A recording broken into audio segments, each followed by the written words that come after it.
Hello and welcome to the Swing Bump Podcast. Today we have a full crew, the first time in well over a month, I do believe. Myself, Wes Wagner, James Martin, and Toby Altizer all going to be here with you. Let's get it going.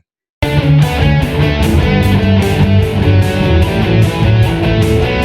right, guys, we got a good show coming up for you today. We're going to do a lot of heavy NBA talk, give a little bit of sports news around the world. Of course, fit in some Cleveland Indians talk as we always do.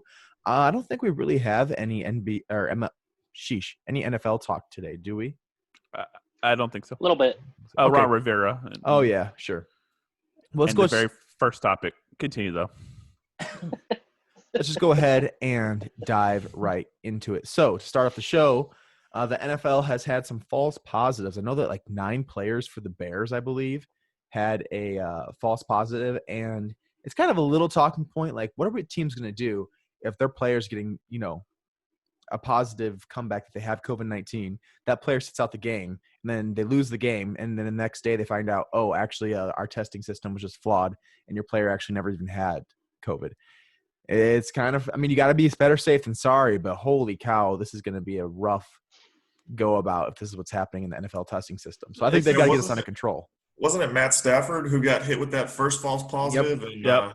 And he was hit with that pretty hard. So now we're seeing more. So it's pretty interesting. But I did see that out of the 57,000 tests the NFL did, only 6 came back positive. And none of them were players. Yeah. So which I thought was awesome. I am encouraged by that. I think that the protocols are going through are working well.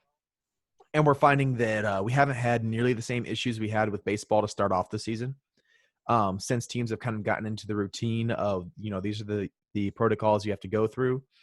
We have seen much better numbers. We haven't had outbreaks like the Mets and the Cardinals. And I think that that's a really good sign for things going forward, especially with the NFL and maybe even the NCAA. NBA still has yet to have a single case in the bubble, correct? I don't think so. Excuse me. So yeah, I think that bodes really well for the future of sports this year.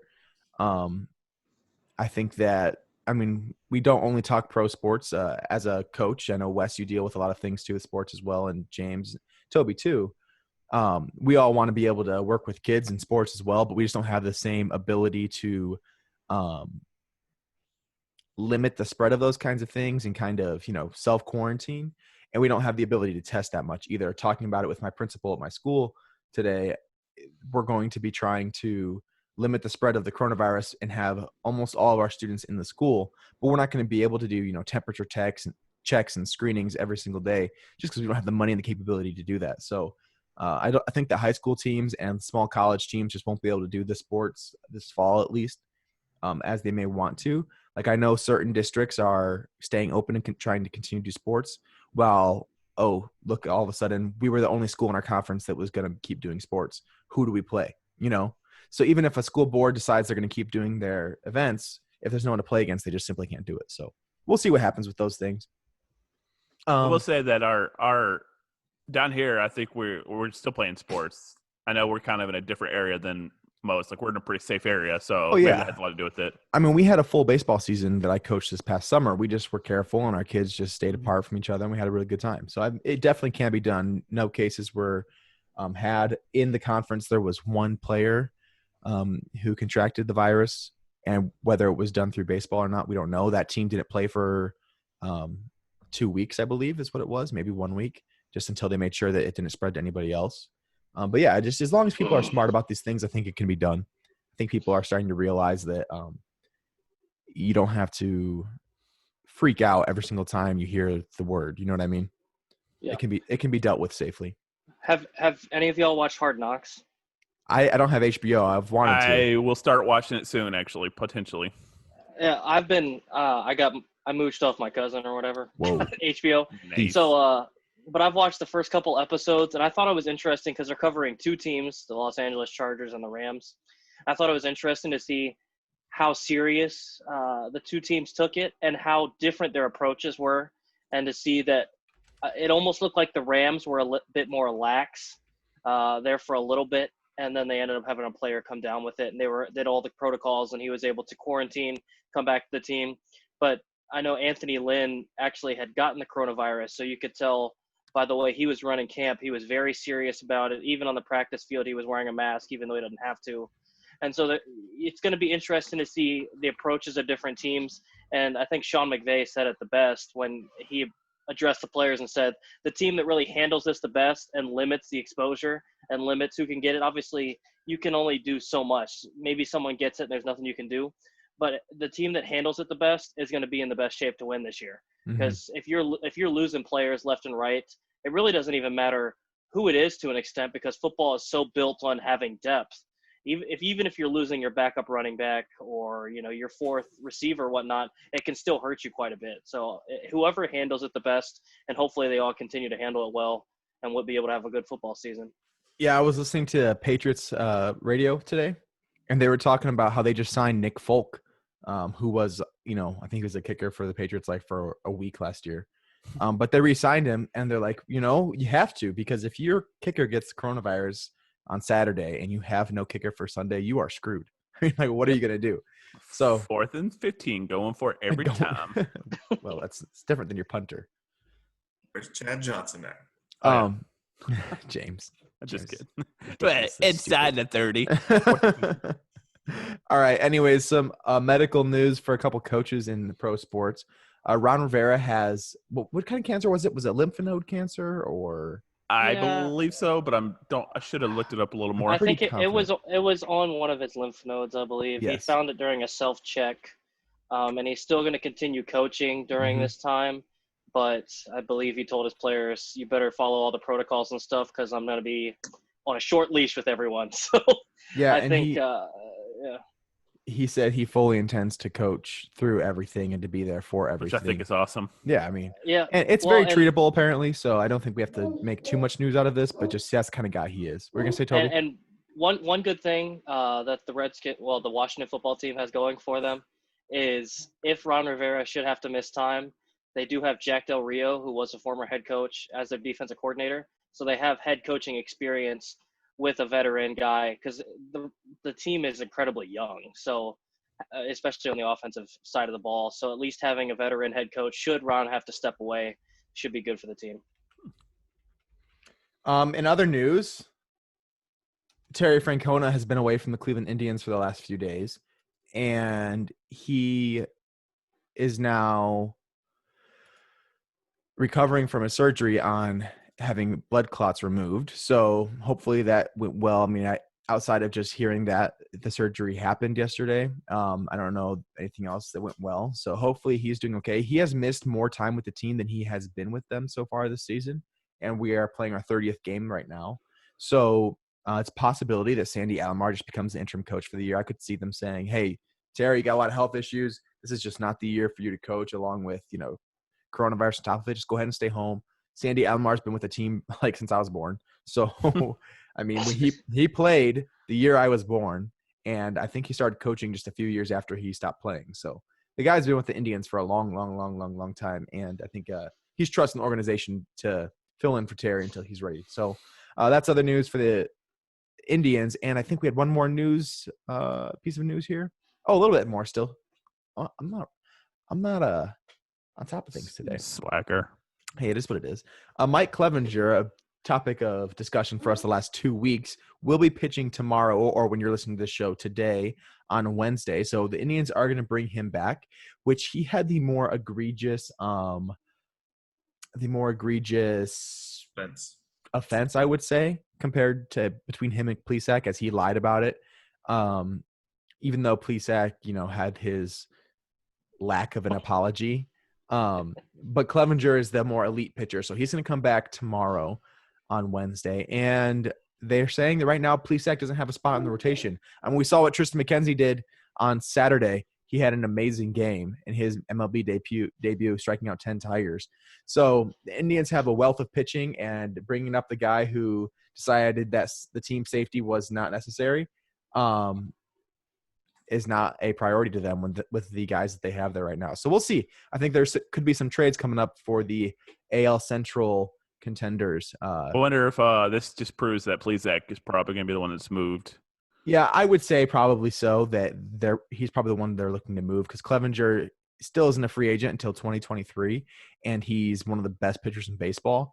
And Plesac doesn't even have 20 starts under his belt, and he looks amazing, but he's just not very proven. So he could be the guy that you get a lot of good stuff for because people really need a pitcher like him. Mm-hmm. It makes you wonder if Sandy Alomar was like, well, now that Terry's gone, I can just bring Clevenger back up. Well, actually, no. He made that decision with Terry Francona. He talked about it. He said, I would love to have Clevenger back Wednesday because we need him, but that decision needs to be made by the front office, not me. So, but he did say that he wanted to have him back for Wednesday because honestly, starting Adam Plutko every 5 days has not been fun. Yes, I started him twice in fantasy and regretted it every time. Mistake. Big mistake. Darn. 1 of every 5 starts is bad. Yeah, I got one starting pitcher on my team right now. And the Braves, that is. At least you guys have offenses. We have the worst offense in baseball still, so I don't need to hear it. If it weren't for our pitching staff, we would be one of the worst teams in baseball. It could be worse. You could be listening to the Orioles and Marlins constantly. That is true. Poor Nats. That happens all the time. Next week, we will be having a fantasy football segment. I'm not entirely sure what that's going to entail. Probably just a 10 or 15-minute conversation about the season starting up. I don't expect to have a lot of analysis, just kind of our excitement and the different types of leagues that we're in. We may have a guest host come on that day, someone who got us into dynasty leagues and has brought on a really cool type of format that we might introduce to you guys as listeners. And then also the Timberwolves got the number 1 pick in the NBA draft lottery. So that is news that we'll be talking about more in depth today. That's all the news that I have. You guys have anything else? Nothing. No, nothing. Let me go get my dog to be quiet, and we'll continue the show here in a second. Oh, woof. All right, I am back. Gronk, the Great Dane, the big boy, has been put in his cage. The big boy is getting his masculinity taken away tomorrow. Oh, ooh. Yeah. Bless him. Going to Tampa Bay. Whoa, no, he's going to the vet. It's going to be a sad day. Anyways, you can fit him in a cage. That's the impressive part here. Oh, it's a big cage. I could live in that cage comfortably. House. Very comfortably. It's called a house. Oh, what a play. What a play from Cesar Hernandez. Anyways, moving on. So the MLB season is at the halfway point. Most teams are at or right around 30 games. So with that being said, I want to look at what the playoff picture would be right now. Whoops, this is not the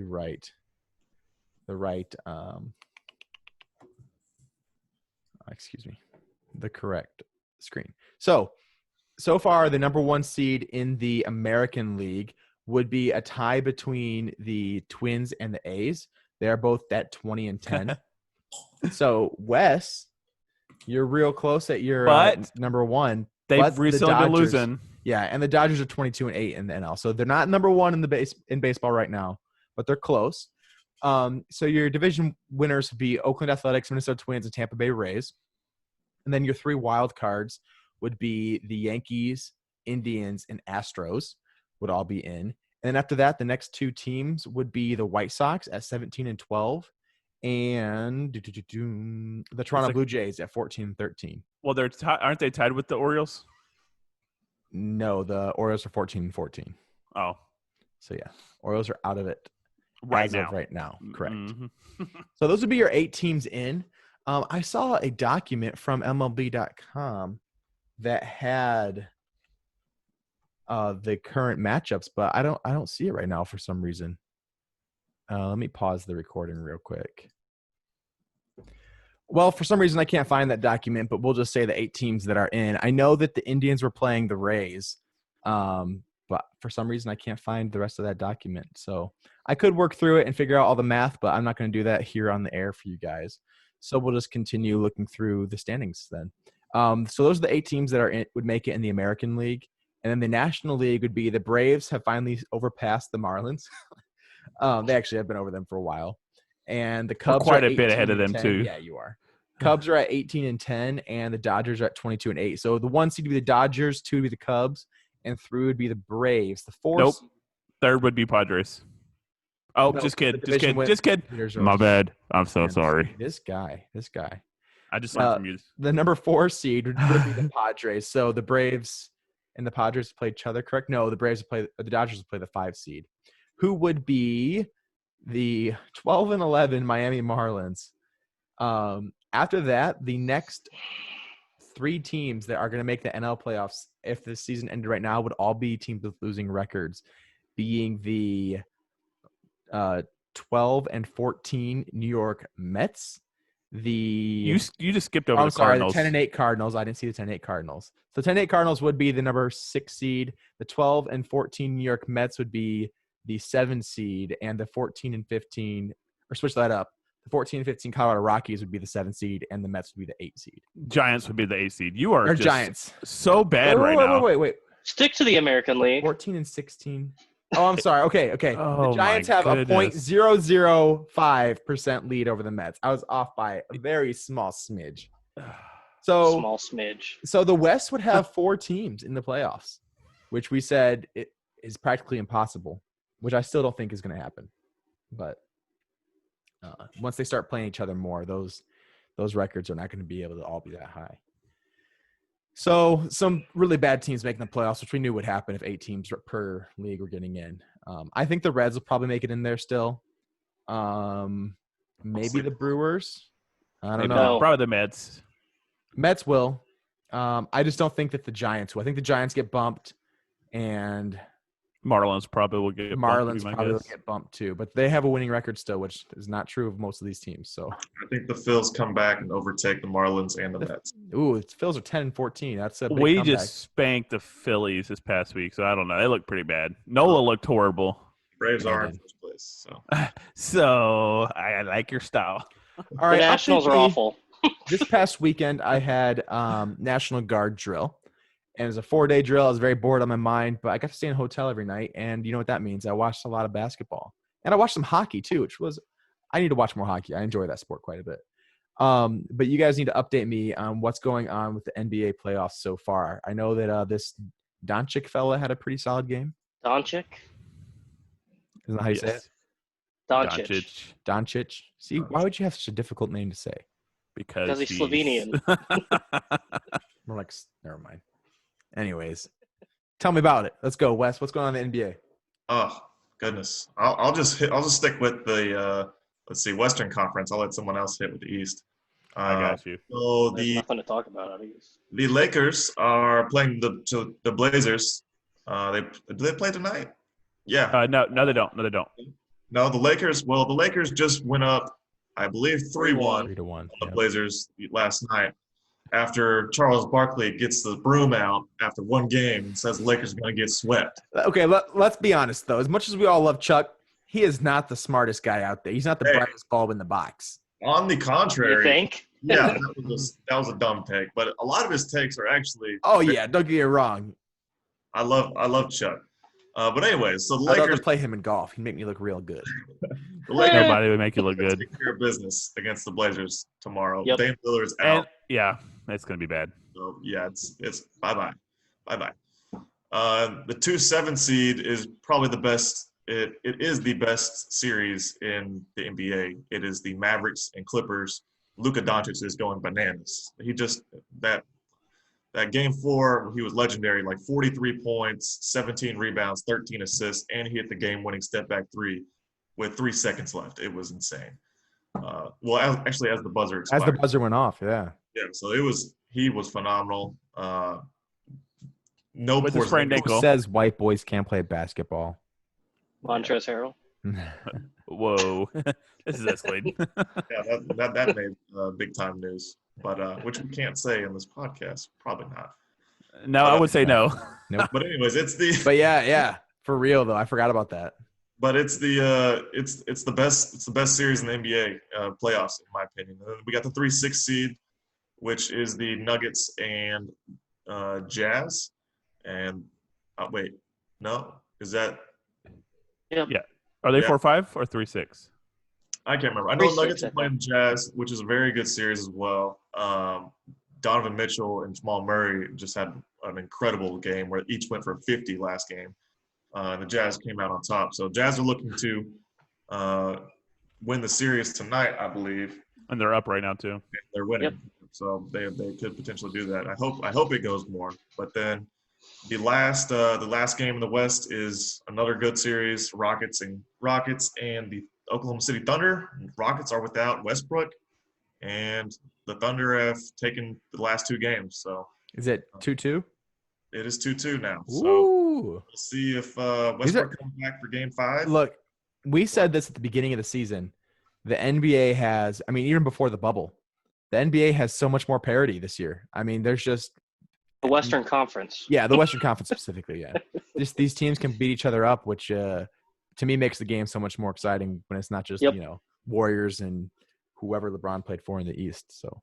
Yeah, and there's a lot of animosity between this series. Chris Paul gets traded for Westbrook, and there's not much love lost between those two teams, between Chris Paul and the Rockets. So he's been incredibly clutch player, and it's been a fun series to watch for sure. So. Yep. What about in the East? I guess I got this. Don't worry, Toby. You just sit back and relax. It's pretty straightforward. Toby's pretty good at that. My pick to be the sleeper in the playoffs has got swept by the Boston Celtics. So I was a little hurt about that. The 76ers lost. Joel Embiid looks lazy. Ben Simmons can't shoot. So you're saying that they should not have trusted the process. Yeah, Ben Simmons didn't even play. And then there's so much animosity between the coach that he just got fired, and it's a mess right now in Philadelphia. And they're talking about hiring Tyronn Lue, which I don't know. Great coach. I don't know if that's going to help them at all, but I would not hire him, not in a billion years. Well, he also had LeBron James, which is probably the hardest person to coach in all of basketball. I don't know. I would say, hey, go win us games. Oh, look, I did a great job today. Anywho, moving on. So Boston swept Philadelphia. Boston looks pretty good. It looks solid. Kemba Walker might be the difference for them as opposed to Kyrie in the past. Kemba looks good. They all look pretty good. They're going to be hard to beat. Toronto Raptors. I am the first to admit that at the beginning of the season, I was the one that just written off the Raptors because they lost Kawhi. And they're from Canada. Did they do the Coach of the Year yet? They did. Was it him? Yep. Okay. If he didn't win Coach of the Year, this is the most rigged thing I've ever seen because he took a team without basically a superstar, and they are the number 2 seed, and they are just rolling through people. Of course, granted, they did play the Nets. Yeah. But they look good. I mean, honestly, they don't have anybody that just they go to. Like Siakam's been bad. Kyle Lowry's been pretty good. And they just have these young shooters, these random guys who are just playing out of their mind. And they look good. So I got on the Raptors. And then the team I think that will represent the East in the finals, the Miami Heat beat the Indiana Pacers. And they didn't just beat them. They just embarrassed them. Have the Bucks looked that bad that you think the Heat will win it? No. I mean, well, the first game, yes, but yes. I just think Miami looks so good. They look like a complete team. Jimmy Butler is such a ball. But the good thing about Jimmy Butler, what I've noticed more recently is that, he doesn't have to take the last shot. Like, I was watching a game, and it was very close, and he drove to the hoop and kicked out, and everyone collapsed on him. It's like he's okay with passing the ball. And I really hope that Jimmy Butler gets to the finals again so we can play that Froggy Fresh song once again of Jimmy Butler being LeBron James's father. You guys ever watch that? Do you know what I'm talking about at all? When is Jimmy back when the Bulls played against the Cavs in the playoffs. That wasn't in the finals. No, it was not in the finals. No. But when they played each other, Jimmy Butler was owning LeBron James. And Froggy Fresh, this what was his real name? Lil Dicky, is that the same guy? No, it's a different guy. I don't remember. That's his real name? I don't remember. Anyways, he made this hilarious video about this rap about Jimmy Butler being LeBron James's father. I'm telling you, go watch it. Go look it up. And if they play each other again, it's going to be viral once again. I guarantee it. Anywho. Hilarious. Wes, didn't you pick Miami to be the upset team in the East? That was me. I picked it first. Miami. I love Miami's that they play as a team too. They're so good as a team. Defensively, their defense is insane. They were talking about it today, and the reason that the 76ers traded Josh Richardson or they traded Jimmy Butler to the Heat for Josh Richardson, and Richardson was saying the 76ers don't have a culture like the Heat did. Like, it makes a big difference. It does. And I think that has a lot to do with Eric Spoelstra being such a good coach. He is a great coach. Yep. I love Eric Spoelstra. Very underrated. Is that all of the East?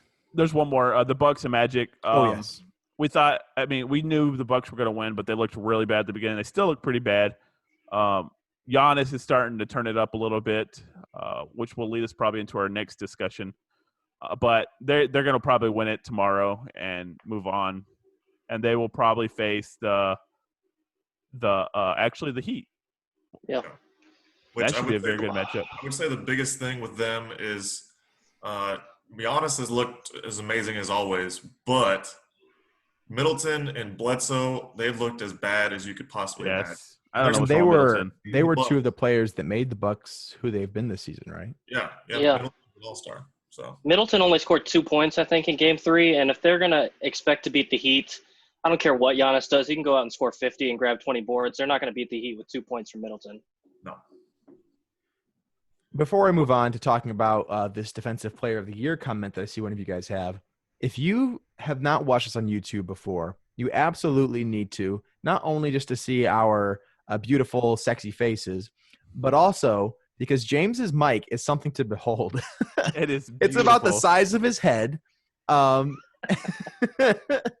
if he held it up in front of his face, you would just want to see the size of a grapefruit. It's pretty large. It probably is about a grapefruit. He said it's called the snowball. Yeah. It's a big boy. So go ahead and Healthy. I know most of our listeners are just pure listeners, but go ahead and look us up on YouTube. Give us a like, subscribe, and look at James's massive snowball mic because it's pretty funny. More like the top of head of a snowman. Yeah, there. Oh, he's gone. There it is. That's what we like. All right. So I see one of you guys think that Giannis Antetokounmpo may potentially be the defensive player of the year. He did win it. He won it today. Oh, he did win it. Okay, very Yes. nice. See, I'm very in tune with the NBA news. Is that really a surprise to any of you? No, just the thing about it is that he's I think the 5th player ever to be able to win the Defensive Player of the Year and MVP in his career. Mm-hmm. I thought that was kind of cool. Because he won MVP last year. Yes. Mm-hmm. And should win it this year, but it's probably going to go to LeBron. Kawhi has done the same, has he not? No. Kawhi's never won an MVP. He's never won MVP, but he has won DOP, right? DPO, that's okay. DPO. Why? QRSTUV. Defensive Player of the Year. DOP. Sounds like an organization that I don't want to be associated with. Department of Public Transit, DOPT. Okay, continue on. Yep. Hey, I know my acronyms. Nice. So now we have our main event of the day, our NBA mock draft. The Minnesota Timberwolves did win the lottery. They got that number 1 draft pick. And we're going to go ahead and do a little exercise where our 3 guys who know something about basketball are going to predict who they think each team is going to pick. They've put a lot of research into this. I saw them talking about it and saying a lot of names I wasn't familiar with. And I was like, oh, yeah, that makes sense. We mentioned 3 names. I know this ball. That's a lot for him. Well, here's the thing. I watch college basketball pretty religiously. But I mostly just watch my team. I watch almost every single Wolverines game. I go to games whenever they're close to me. Like I drove to Iowa to go to a game. And then when the tournament starts, I mean, I watch literally every single game that I can. I'm usually watching it at work or college, whatever I'm doing. I'm watching those games. So that's where I get like my rookies going into the next season for the NBA stuff. Without that this year, I had very little knowledge of these guys. So the other 3 guys, they're going to do a draft predicting where they think each player will go. They'll take turns. They'll be on the clock where they'll have to quickly make their decision. And I will be your commissioner, Adam Silver. What up, Adam? Good, I hate Adam Silver. Oh, he's one of the best commissioners in all sports. Like, come on. Doesn't mean I like him. He has to compare to Manford and Goodell. So, hey, yeah. I'm just saying he is what he is. So, without any further ado, who is Minnesota? Wes? Yep, right here. All right, Wes Wagner, the Minnesota Timberwolves are on the clock. So I had to think about this a long time because there are some I'm not a big fan of this draft, but when I thought about it some more, with D'Angelo Russell being traded to the Timberwolves this past season, with Karl Anthony Towns, they have some good scores. They got some talent. But we'll see if they can put it together. But my initial thought was to go with LaMelo Ball, but D'Angelo Russell and LaMelo in the backcourt defensively was going to get roasted every single game. So with the first pick, the Timberwolves are taking Anthony. Whoa, you have to submit your pick to me, and then I tell you. I'm just kidding. Go ahead. With the first pick, the Minnesota Timberwolves are selecting Anthony Edwards, shooting guard from Georgia. So now, 6'5", 225-pound shooting guard, great athlete, pretty good from the outside. I think he had a 40-point game earlier this season. Just a little inconsistent, a little inefficient, but the potential is there to be a great defensive guard as well. Just a clarification, is this what you believe the Timberwolves will do or what you think they should do? This is what I believe they will and probably should do is what. Okay, gotcha. What do you guys think about that, James and Toby? Do you agree this is who they'll take? Because I know most of the experts that I see have LaMelo Ball going at number 1. I think they'll go Anthony Edwards. When I saw that they won the lottery, that's exactly who I thought they'd go with, Anthony Edwards. I'm not a big fan of him. We've had that discussion before. I'm not a big fan of his. But I think as far as a ceiling, I think he has probably the highest or one of the top 3 highest ceilings. He has the potential to be a game-changing guard for the Timberwolves, especially starting off. He doesn't have to be so ball dominant with them having Cat and also having D'Angelo Russell. I will say that he actually chose Georgia, I'm pretty sure, because he wanted to shoot the ball more. And that kind of scares me that he wants the ball in his hand. He wants to shoot every time. And that with, Russell, I can see that already being a problem with them two alone. And then you got Towns. And so, I mean, I think they go this route. It could be between him and I don't know why someone would take LaMelo with the first pick, but hey, who am I? So I don't know. I agree with him, but there's a lot of question marks. All right. Who is the representative for the Golden State Warriors? All right, Toby Altizer and the Golden State Warriors, you are on the clock with the number 2 pick of the 2021 NBA draft. I've had this discussion with my friend who is a Golden State Warriors fan plenty. I kind of talked him into wanting this guy with their pick ever since there was a possibility they could have a top 5 pick because of how bad they were this year. And I think the Golden State Warriors will end up taking the center out of Memphis, James Wiseman. And the reason I think Does he build his house on the rock? Nice church joke there, Jay. I'm full of them, man. Don't build your house in the sand. The reason I think that they go James Wiseman over someone like LaMelo Ball, I think if Anthony Edwards is there, they would take Anthony Edwards. But James Wiseman, I think, allows them to still play a small ball lineup with a 7-footer on the floor because he can get up and down the floor with them in transition. And I think if you're throwing out a lineup with Steph Curry, Klay Thompson, Andrew Wiggins, Draymond Green, and James Wiseman on the floor, that's just going to be pretty much unstoppable because James Wiseman is going to be a better Willie Cauley-Stein, a better JaVale McGee. When they were at their best, they were running Andrew Bogut on the floor. I think he's going to be better than Andrew Bogut and be able to get up and down the floor and transition with them more. So I think James Wiseman is the pick for the Warriors. All right. Any thoughts on that, guys? I personally do not think they're going to take Wiseman, just because of their style of play and everything. Maybe. I mean, I think they go. You mean just because they play small usually? Yeah, I could see them going Obi Toppin, honestly, or LaMelo. Except the whole ball father LeVar. No one wants to deal with that, but. I don't know. He hasn't been as bad lately, right? Well, he just hasn't been. Lonzo sucks. And he hasn't been just shown. And probably still is just as bad. I'll try to get him on the show, see if he'll argue with you, Toby. Nice. Yeah. That would be nuts. I don't even know if I want that. Yeah, it would probably end badly. But I don't think they're – I think they could take Wiseman. I don't think they will because, Wiseman – it would be a better Willie Cauley-Stein and Andrew Bogut. I completely agree with that. But if you look at both of those guys, they don't play more than 20 minutes a game on the Warriors. I think they want a guy who's going to give them with a top 2 pick, they want a guy who can give them 30, 35 minutes a game. And for your second pick in the draft, I don't think it's worth drafting a center who might only play 20 minutes a game. They want guys in the court who can space the floor, who can all shoot threes. That's why, even though Draymond can't really shoot, that's why they go small, because Iguodala can shoot it. Could shoot it. Mm-hmm. They want 5 guys who can space it. Now, if Wiseman can develop that shot, maybe, and it also makes them a very switchable team. But I like Wiseman a lot.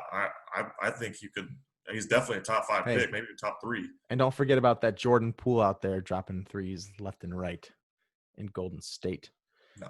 So, Wes, who do you think they would take? I would kind of think Obi Toppin as well because they're ready to win now. Obi Toppin was the National Player of the Year from Dayton. He's like I want to say he's a Zion type athlete, maybe not as explosive, but just as good vertical leap, I think. And he also has he developed a 3-point shot this past season. So he could play, he's 6'9", he can play the 5 in a small ball lineup, and he can shoot it. Defensively, he's definitely not as good as Wiseman, but he can run with them as well, and he can shoot it. He can space the floor. I think he could be a solid fit. So. All right, so that means the Charlotte Hornets, previously known as the Charlotte Bobcats, correct?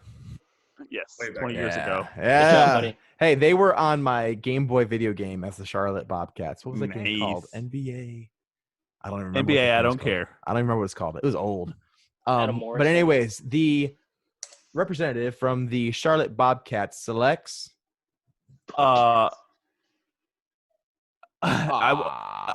panicked here because it was going to be Wiseman because they need a center. He said You Wiseman should've known like 30 to 45 minutes ago. I You said should've known I was taking I Wiseman was anyways. going to take him. I know, but Toby said Wiseman a long, long time ago. Oh, my figured it out yet? Atlanta. Yes, I got the guy where I won't. I'm just trying to explain before I pick it. This is not a real draft, Adam Silver. I went with not LaMelo Ball, who's probably the next available, but I went with I'm going to struggle saying this name, but I went with Anyike Akungu. Center out of USC. Yeah, center out of USC. Oh, interesting. Because Cody Zeller is their starting center, and this guy draws so many comparisons to Bam Adebayo. He's a freak athlete. He's very good at defense. He blocks a lot of shots. And, the NBA is transitioning into a lot of smaller centers, and he fits that to a T. I mean, like he's a perfect fit for the NBA right now, and I could see them taking him. So with the third pick, the Charlotte Hornets select that guy. Oh. Nice. We're so cultured here on the Swing. It's a hard name to say. It is a difficult one. I will give you that. All right. So Wesley Wagner, the representative for not only the Minnesota Timberwolves, but also the Chicago Bulls. That would be me. Actually, you guys are snaking it? We just picked chose. Okay, then. So, right. Who are the Chicago Bulls going to take with the fourth pick in the NBA draft? With the fourth pick, the Chicago Bulls will take LaMelo Ball. Interesting. Yeah, that sounds like them too. It does. They sound very hype grabby. I could see Wiseman going here as well, but of course he's going to be on 8 teams, so that's not going to work. So I went with where their weakest part is, which I think is small forward. I don't know how good Shaquille Harrison is, but that's their starting small forward right now. Mm-hmm. So I can see them going a lot of routes, but I think LaMelo Ball is actually a decent fit for them with what they want to do. Mm-hmm. So, and LaMelo is overall agreed to be better than Lonzo, correct? It depends. It's debatable. Lonzo's better at defense, definitely. LaMelo should be a better scorer. If he's not, then Lonzo will be better. But. Yes. Gotcha. He's a very good passer, too. LaMelo is. Well, they both are, I guess. All right. Well, with the fifth pick in the NBA draft, the Cleveland Cavaliers select ... All right. So I had to think about this. Someone terrible. I guarantee you, whoever it is, it's going to be someone else, and they're going to be really bad. No. Anthony Bennett. No. I think I was going to go a different route had this guy been taken, which I thought he would be, but he's not. So the Cavaliers will take Obi Toppin at the fifth pick. I thought he was already selected. He was not. We talked about him extensively because they disagree with my Wiseman pick. That's right. As we never picked him. And he was the player of the year of Dayton, correct? This is the same Yes. guy? Yes. Okay. Yes. So I think we've talked enough about him. And if there's a position that – because if you look at the Cavaliers roster, it's not terrible. No, they have some good young talent. Yeah, they have a lot of young talent. The oldest player on their roster is Kevin Love at 31. Everyone else, I believe, is under 30. And so you have a lot of talent with Darius Garland, with what's other guy's name? Colin Sexton. Kevin Porter Jr. started to look like he could be a really good shooting guard. And so they need someone that they can depend on that's taller other than Kevin Love. And Andre Drummond's a good center, but he doesn't provide much offensively. Mm-hmm. And I think Obi Toppin can provide a lot of that, playing the 3 and the 4. They need an upgrade at those positions, I think. And then you could have one of those explosive guards like Porter, Garland, or Sexton maybe come off the bench if they would agree to that. And then I think Toppin could really contribute. All right. Then number 6, The Atlanta Hawks. I imagine this is James. Actually, before we get there, I think number 5 could be a prime trade pick because, like they're starting 2 point guards with Darius Garland and Colin Sexton at 1 and 2, which was a John Beilein thing. That was like his system. He wanted 2 league guards, and he's fired. So I think that they could trade one of those 2 guards. Did he get fired or did he quit? Well, he's out there. They agreed to part ways. He got made to walk away because of – he was like, either quit or we'll fire you. So he quit. Yeah, which is a bummer because he was such an amazing coach with Michigan. Yeah. Yeah, so I could definitely see them packaging one of those guards in a pick for maybe trade up for another guy. I don't know. Maybe if they fall in love with someone else.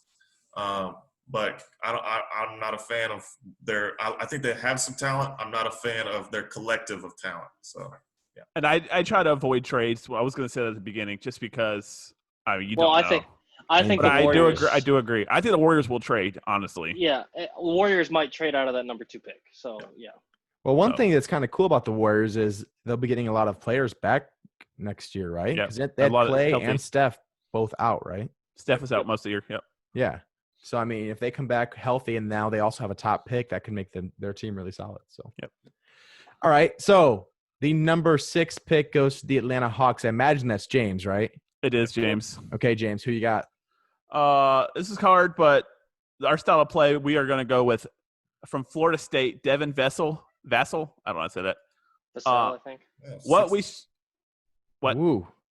The experts have him going all the way down to 13. Interesting. We struggle with defense, obviously. But we also are very fast paced, put up a lot of points. Our scores are going to usually be like 120 to 115. It's going to be always a high scoring game. And this guy is one of the best shooting guards in the draft, which I know we have Cam Reddish as our shooting guard. We have Kevin Huerter. But Kevin Huerter is kind of a hybrid. He plays a lot of small forward, a lot of shooting guard. He can play point guard. But this guy is a very good defender. He's a pretty good shooter. He's a good ball handler. And that's what we need. We just need someone who's a basketball player that can do pretty much anything we ask him to. We have a bunch of young talent, and I actually really like this pick, and I hope we do take him. I know there's a lot of available people that are really good. Like in this area, there's a couple of shooting guards that they could go with, but I think they should go with Devin Vassell. I don't know if they will. This is the one that I'm not 100% sure about. But I'm going to go Devin Vassell from Florida State, shooting guard, 6'6" shooting guard. All righty. Then with the number 7 pick, the Detroit Pistons select. Yep, and that's going to be my pick. So the Pistons just got rid of Reggie Jackson, who's now playing on the Clippers, who Luka Doncic hit that game winner over. So they're a little – I bet he was playing for Detroit. Oh, yeah. No. So the Pistons still have Derrick Rose as their only point guard on the roster, basically. But he's definitely not a long-term option. So I think the Pistons will go with the 7th pick in the 2021 draft with Tyrese Halliburton out of Iowa State. He's an older – well, he's not really older. I think he's a sophomore, but he's not a one-and-done freshman, and he's kind of leapfrogged some of these bigger name point guards like Cole Anthony out of North Carolina or Nico Mannion from Arizona, which Jake has no idea who I'm talking about. Oh, what are you talking about? Me and Nico are tight. But Tyrese Halliburton, he's a great leader as a point guard. He's a very good spot-up shooter. He can dribble, drive, and great distributor. He's a very good all-around point guard. Maybe doesn't have – I mean, I would say he's safer than a lot of the guys we've picked before. LaMelo has huge bust potential. Even Anthony Edwards has some bust potential. I'd say this guy's floor is probably one of the highest in the draft class. So Tyrese, I like him. I think he's a very good point guard. I agree. So the New York Knicks are next on the list, and who's that? Is that Toby? That is me as well. Oh my goodness, you guys are confusing. Yes. Right. Well, look who the next pick is. Oh, that makes sense. The Knicks probably should take Denny Avdija from Israel. Oh, he sounds horrible. Yikes. I think they should probably take him because he's probably the best player available. If they don't take him, they should take Killian Hayes from France, who's also a great point guard. But we're talking about the Knicks here. So I believe they reach for a big-name prospect. They're going to take – the New York Knicks will take Cole Anthony out of North Carolina. That's who I've seen the experts picking for them as well. So. I didn't even look at the experts, but I see him as he's a big name from North Carolina. He put up some points this year at North Carolina because North Carolina had nobody else. Kind of Anthony Edwards situation. Very inefficient scorer. Maybe it was because he was keyed upon so much, but very talented player. He was a highly ranked player coming out of high school, but he's not a great distributor as a point guard. He's more looks to score. So, but he's not an efficient one. So, not a big fan of him as a player. But that's who I think they take. I mean, you can see some games this past year. He took over the game, but sometimes you can see he just ruins the game for the team. So, all right, that's the Knicks way. Finally, with the number 9 pick in the NBA draft, the Washington basketball team selects. All right. Well, since no one did take Denny, you left me in a tough spot here. I'm debating between him and Aaron Nesmith out of Vanderbilt. Both are small forwards. I think I will go with Denny. Denny Avdija? Yes. Strictly because he has been ranked higher by a lot of people. And he also has played professionally for a couple years now. So for a team like the Wizards, who is going to be getting John Wall back and still has Bradley Beal, assuming they don't trade him, which I don't think they will, you have 2 guys that are on max contracts. You can't afford to just get someone that's developmental. You got to have someone that's going to be able to contribute right away, because if you got 2 guys on max deals, you're not really in rebuilding stage. You're in a win now mode. So when you get someone like this, and I think with his size, he'll be able to play the 3 or the 4. He's a good shooter. They said he could play like a point forward going forward, possibly. So maybe you could use his length on the floor with some of the second unit and with Bradley Beal or something. But also, if the Wizards decide not to re-sign Bertans, he basically would fill that exact same role that Bertans would leave open. And so I think with that reason, the Wizards would take Denny Avdija out of Israel. I thought that someone picked him already. No, I mentioned him. We mentioned him. So, gotcha. But fun fact, Toby, I think he's a bad shooter. They said that's his biggest downfall. Well, you're a bad shooter, James. He shot about 29% this year in his league that he played in. But, I think he has some solid potential. He doesn't have an ugly shot. That's why people are saying he won't be a bad shooter. It's kind of like guys who shoot well from the free throw line, but not necessarily from the 3-point line. Maybe they just had like couple off games, but definitely high upside player for sure. I think he kind of plays that the 3-4 is kind of this. They kind of have some overlap, but at their position, they can't afford to not take a lot of talent. Yeah, I think it was a good pick, honestly, with what Toby said in the explanation. I think he fits that role perfectly. Yeah. But we do need to move on. Poor Toby. One last thing. One last thing, Toby. Even if he can't shoot the 3 and he just has to stay in the mid-range area, it's enough floor spacing to get Bradley. Yeah. Bradley Beal's going to be on the perimeter, and John Wall's going to be driving the hoop. They just need someone that is not playing that is playing the 3 or the 4 that can space it a little bit. That is our 2020 NBA mock draft. We just did the first 9 picks because we wanted to at least get to Toby's team. Congratulations, Wes. Your team was not in the top 10. So congratulations. The rest of us were all in the top 10 picks. So congrats. You had a decent team this year. Rockets don't even have a pick. Oh, they trade away the first? We trade them every year. Nice. We don't like picks. The old Patriots.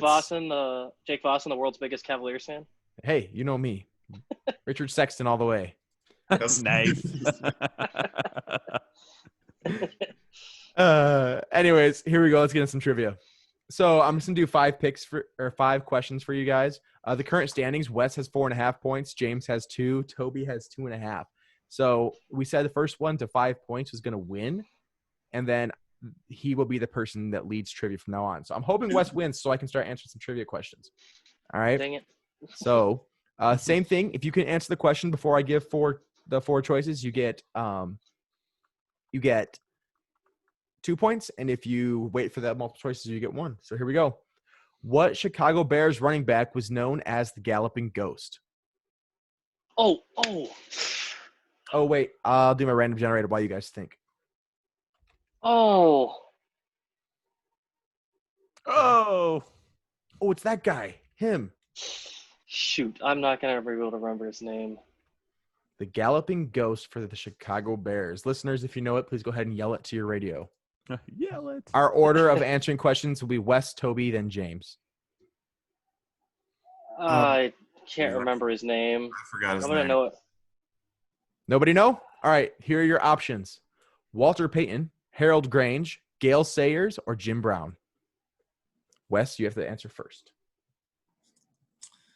Give me the answer choices again. Walter Payton, Harold Grange, Gale Sayers, or Jim Brown. There's no way James gets this. There's no way James gets any of them. Yeah, What was the first two again? Sorry, one last time. Walter Payton, Harold Grange, Gale Sayers, or Jim Brown. The Galloping Ghost, Chicago Bears running back. I'm going to say Gale Sayers. And who was second again? I think I was. James? I was going to go Gale Sayers. Okay, Tobes? It's Red Grange, also known as Harold Grange. Hall of Famer Harold Grange, All-American running back at the University of Illinois in the early 1920s, then for the Bears until 1935, was known as Red Grange or the Galloping Ghost. He was so dominating in a 1924 game against Michigan, gaining 262 yards and scoring 4 touchdowns in just 12 minutes, that he inspired Grantland Rice to write the following poem, which spawned his famous nickname. A streak of fire, a breath of flame, eluding all who reach and clutch, a gray ghost thrown into the game that rival hands may never touch, a rubber-bounding, blasting soul whose destination is the goal. Cool. I liked that one. I figured that'd be a good one to give you guys. All right, Toby has a 1-0 lead. Toby, remember how many points you have. What pitcher holds the record for most complete games in an MLB career? Most complete games in an MLB career. I knew this one. 2 points if you can tell me without guessing. And James, you would go first. It's probably one of those pitchers that never came out. They pitched 27 innings. Side note, Lindor just hit a 2-run go-ahead homer. So thank you. Well, there's our Indian stuff. That's our Indians content of the day. I just want you to know I'm watching the game too, and I'm a little behind you. So every time you get excited, I can watch the play. Now you know. All right. Anybody want to guess? I think I know who it is. 2 points, Wes. I'm just going to throw it out there to hope that I can get there with the lead. Cy Young. I think. All right. Here we go. So Wes, you cannot answer for the multiple choice. Okay. So that is your answer. Here we go. What pitcher holds the record for the most complete games in an MLB career? Don Sutton, Roy Halladay, Nolan Ryan, or Cy Young? Hey, he's in the top 4. Well, not necessarily the top 4. Who was the first one? Don Sutton, Roy Halladay, Rip, Nolan Ryan, or Cy Young? Nolan Ryan. Okay, and Topes? I'll go Don that's Roy Sutton. Halladay that died, isn't it? Not Roy Halladay. It is Halladay. Okay. And Don Sutton. Don Sutton. Cy Young pitched 749 complete games over the course of his 22-year career. Holy cow! Only 3 pitchers have even started that many games. Young, Don Sutton, and Nolan Ryan are those only 3 pitchers who have started. Don't do it to him, Wes. Oh, the fact that only Wes knew that honestly depressed me a little bit. Cy Young, he lived in the era where he won like the whole game, like 550 games. That's the only reason I put it out. 149. Yeah, I'm ashamed of you guys. All right, 2-1. Wes, what was the biggest margin of victory ever in a Triple Crown race? Whoever is closest wins. Oh, I can tell you who it is. Yeah, Secretariat. Oh, shut up! Don't ruin my moment. It was Secretariat in 1973. Belmont Stinks. I watched this movie 156 times. The lengths are. It's a great movie. The lengths are done. Yes, by measure of horses. 27 lengths. Wes, you're next. You said we're doing it by how many lengths? Which one's closer? Yep. 26 lengths. I don't know. Ooh. Dang, come on now. Should I trap Wesley or should I go? Sorry, Toby. I'm going to go 28 lengths. In what is widely regarded as one of the greatest races of all time, Secretariat won the 1973 Belmont Stakes by 31 lengths. Got him! I actually thought 27 might have been right. It's like, no. So, James, congratulations. It's 2 for Wes, 1 for Toby, 1 for James. Can you guys hear my dog? A little bit. Horse racing. It's driving me nuts. All right, 2 more questions to go. What coach came off the bench? You guys want to know that one? It's a hockey one. Me and Toby watch hockey pretty. I think Toby does. A little bit. None of you would know it. I'm just going to skip. What I don't know any of these. player returned a fumble 66 yards to the wrong end zone? Oh, shoot. Oh, I never know any of these. This would be Wes first on this one. I knew it. Yeah, I don't know. Wait, No, I don't know. 66 yards to the wrong end zone. I'm gonna guess on this one just for the heck of it. Yep. Because I feel like I need it. I feel like he's had a lot of bad moments. I'm gonna go with Leon Lett. Ooh. I just said ooh. I have no reason why. I don't even know what that is, but I like it. Okay. Anyone else? No, no idea. So, Tobes, you cannot guess. The options are Jim Marshall, Deion Sanders, Deltha O'Neal, and Leon Lett. Oh, my gosh. I know who it is now, actually. Say the first 3 again. Jim Marshall, Deion Sanders, Deltha O'Neal. I don't know why Deion Sanders on there. He played. It's prime time, baby. He's an idiot. That's why. Just kidding. Well, I have to guess first. Yes. Okay. I'm gonna go Deltha O'Neal. James? What was the third name you said? Deltha O'Neal. What's the first name? Jim Marshall. Jim Marshall. Is that Jim who you're Marshall going it with? is. Sure. Toward the end of a midseason game Jim against Marshall. the 49ers in 1964, Vikings defensive end Jim Marshall scooped up a Niners fumble and raced toward the end zone nearly 70 yards away, the wrong end zone. With both teams chasing him down the field and his own teammates screaming from the sidelines, Marshall ran to the end zone untouched and tossed the ball out of bounds, resulting in a safety for San Francisco. Oh, that'd been awesome if you turned around and ran it for a touchdown. I would have known that. Like the ultimate Madden play. So 2 for James, 2 for Wes, 1 for Toby. James potentially getting a chance with the last question. Toby can tie it up here with the last question. Ooh. All right. You guys should know this one. If you answer it, should I say if you answer it first, you get it? No, not freaking stupid announcer. All right. Vince Scully. You'll all know this one though. It was no good. It doesn't count. It was who was the only person in NBA history to be named MVP, Coach of the Year, and Executive of the Year. Larry Pat Bird. Riley. It was Larry Bird. So would have Toby been the only one to know it?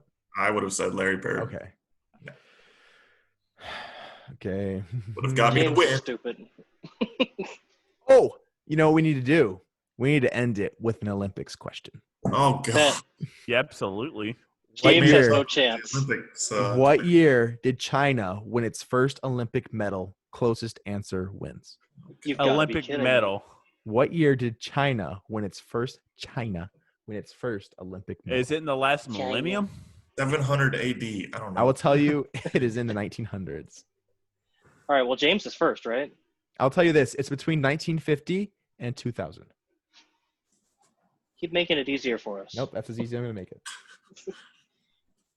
1958. So let's go with the first number. Toby? He said 58? Correct. I will go 64. And Wesley. 1970. China did not win an Olympic medal until 1984 at the 2008 Beijing Games. The Chinese won 101 medals. Wes, you are our winner. That means you are our winner of the first season of the Swinging Bunt Podcast Trivia. Starting next week, you will be the host of the game show. I will be a contestant. So everyone give Wes Wagner a round of applause. Congrats, Wes. James, give him a round of applause. I'd like to thank my family for and Nike. The happiest thing in my life. I'm going to Disney World. Start showing up your sponsors. Oh, yeah, it was just a great team win for I'd like to thank Dusty Baker for this win right here. Pretty awesome. We don't start nothing. We don't – what did it say? We don't take nothing. That's what he said about that punk Joe Kelly. Oh, I should be wearing my Joe Kelly shirt. Free Joe Kelly. I should go get it on. Where's it? Oh, yeah. In other news, Trevor Bauer can't wear his cleats because apparently they're offensive. He's also cracking up imaginary offensive. Budweiser on. Oh, that was pretty funny. All right, guys, that is our show for today. Unless you have any interesting stats or stories I for me. have two. Oh, how exciting! Give it to me. Give it to All me. right. These are stats. This anniversary 3 days ago. Oh wait, Today was Kobe's birthday, so happy birthday to Kobe. It was yesterday. 2 days ago. My Instagram timeline is insane that they had the score was 24-8. That was absolutely insane. Kobe Day. Yeah. Anywho, rip. 3 days ago was the anniversary of the biggest blowout in baseball history. You might like this, Jake, because the Rangers were involved. I think you kind of like the Rangers. I do.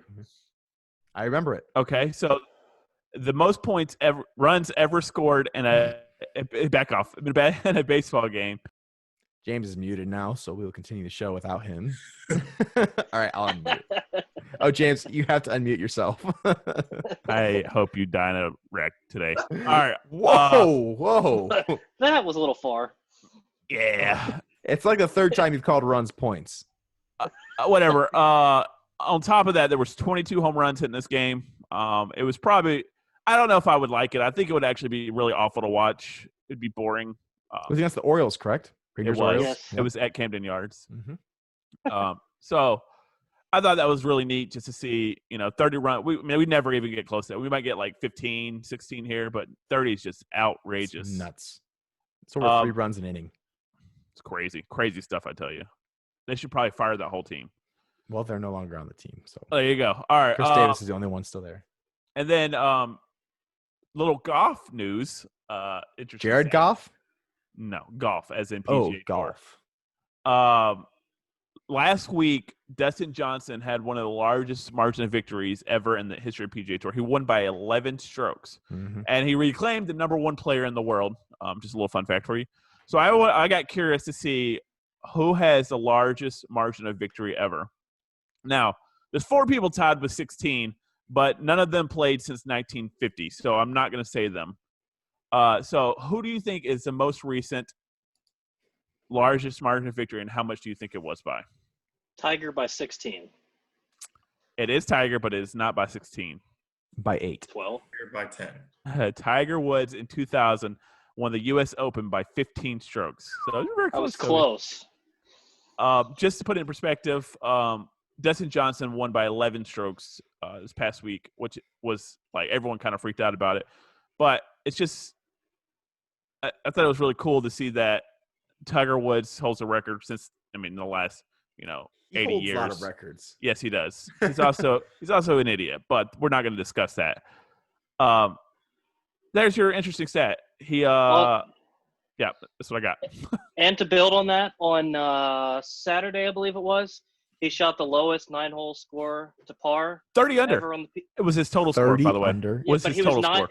He was 9 under par for the front 9 on Saturday, and he missed shooting a 59 because he parred the last 7 holes. That stinks. 30 under. And the lowest ever for a PGA Tour 72-hole event was 31 under par, which was done by Jordan Spieth and Ernie Els at the same golf course at Kapalua in Hawaii. So he just missed that by 1. All right, we got. Tiger also has the record for only golfer to ever be attacked by his own wife with his own clubs. Fun fact. I don't know if he's the only one, but he's the only one that's definitely been proven. Yeah, let's be honest. I golf, and I've been hit with a few clubs in my time. So. Nice. All right, that just about does it for the show. I think we better end it here before we digress anymore. Thank you so much for listening and or watching. As always, you can catch us on YouTube, Facebook, Twitter, Instagram, wherever you listen to podcasts. I don't know that I'll be able to break this episode up into shorter videos like I usually like to. I did just start a new teaching job this week, so I am pretty busy these days. But I'll see what can happen. Who knows? I might get some time to edit. I love editing these things. So much fun. Anyways, thanks for watching. Thanks for listening. Like, follow, subscribe, comment, share with your friends, share with your family, and just put the word out there. Swinging Bunt Podcast, greatest sports podcast in the world. We all know it. It's the truth. Talk to you guys next week. Bye. As always, please be sure to like and follow us on Facebook, Instagram, and Twitter, as well as subscribe to our channel on YouTube, where we post the full-length episodes as well as shorter videos for you to check out there. And a special thank you this episode to Tim Foster for the intro and outro music. If you or your friends have any music you would like to hear played on the Swinging Bunt, then please email that to swingingbuntbsbl@gmail.com. Thanks for listening, and we'll catch you next week.